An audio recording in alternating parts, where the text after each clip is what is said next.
யோ March 5ஆம் தேதி வந்துட்டோம். ஆனா நேத்து மிடில் ஈஸ்ட்ல நடந்த சம்பவங்கள் உலகத்தையே ஆட்டி படைச்சிருச்சு ப்ரோ.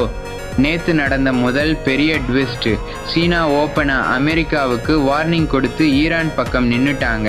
இதனால ஸ்ட்ரைட் ஆஃப் ஹார்மூஸ் வழியா சீன கப்பல்கள் மட்டும்தான் போக முடியும்னு ஈரான் அறிவிச்சிட்டாங்க.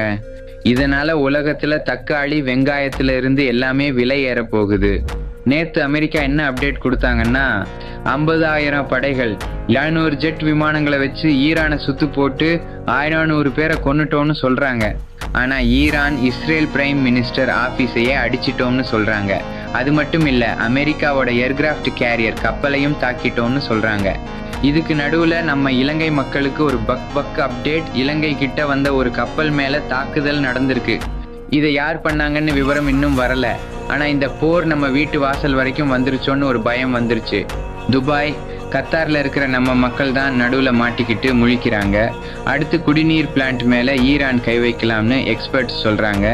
நேத்து நடந்த இந்த சம்பவங்கள் உலக போரா மாறுமா? அந்த கப்பல் தாக்குதல் பத்தின உங்க கருத்து என்ன? மறக்காம சப்ஸ்கிரைப் பண்ணுங்க. அப்டேட்ஸ் தொடர்ந்து வரும்.